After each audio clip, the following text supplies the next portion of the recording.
Tito Titus Mboweni, former finance minister and governor of the South African Reserve Bank, passed away at the age of 65 after a brief illness. His family announced his death on a late Saturday evening, confirming that he died in a Johannesburg hospital surrounded by his loved ones. Mboweni's passing marked the end of a distinguished career in public service, during which he played a key role in shaping South Africa's post-apartheid economy. His death has prompted an outpouring of tributes from across the political spectrum, reflecting his immense contributions to the nation. Born on the 16th of March, 1959, in Tzaneen, Limpopo Province, Tito Mboweni's journey from his rural upbringing to becoming one of South Africa's most prominent financial figures was marked by numerous achievements and historical milestones. He was a respected political figure whose public service spanned decades and influenced the nation's economic policies significantly. Mboweni began his formal political career in Nelson Mandela's first post-apartheid government in 1994, where he served as the Minister of Labour. During his tenure from 1994 to 1999, he played a crucial role in shaping Labour policies aimed at improving worker rights and conditions in a newly democratic South Africa.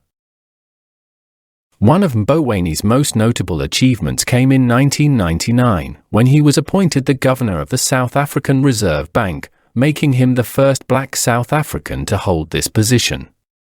He succeeded Chris Stals and led the central bank for a decade, from the 8th of August, 1999, until November 2009. His time as governor was pivotal for the South African economy, as Mboweni introduced and implemented inflation targeting as a policy framework, a strategy that helped stabilize the country's economy during periods of global and domestic uncertainty. Under his leadership, the Reserve Bank successfully navigated the country through turbulent financial periods, including the 2008 global financial crisis.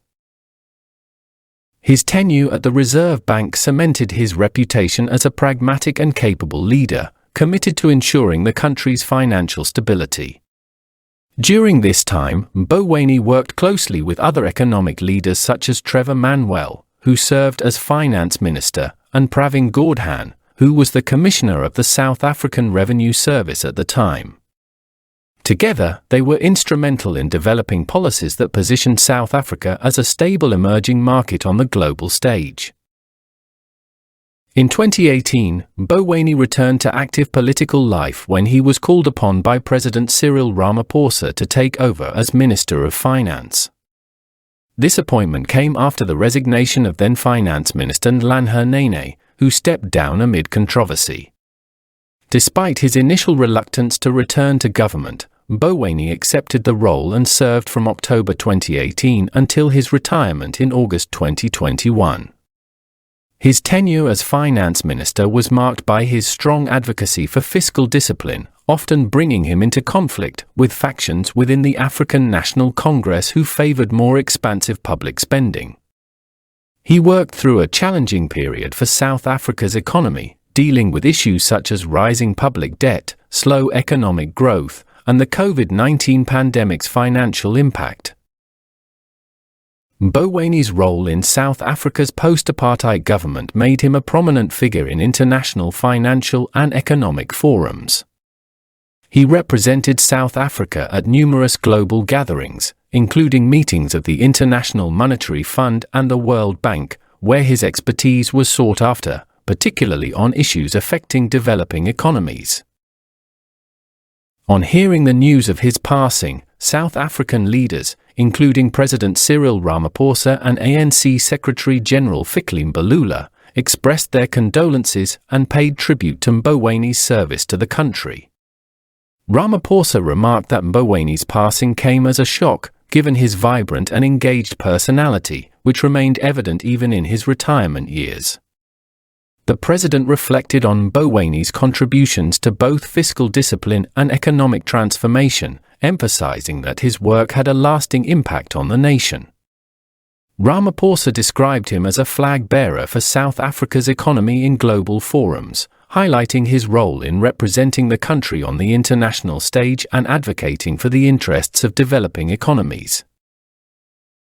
ANC Secretary-General Fikile Mbalula also spoke of Mbowene's legacy, emphasizing his contributions to shaping the country's economic policies.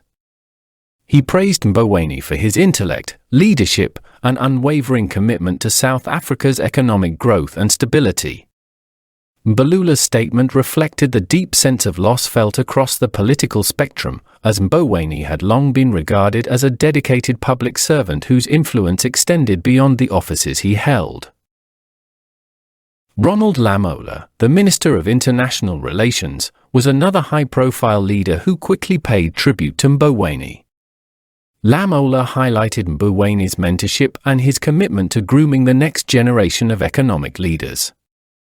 The South African Reserve Bank also issued a statement honoring Mbowene's contributions during his time as governor, acknowledging the pivotal role he played in guiding the bank and implementing economic policies that ensured the institution's credibility and stability.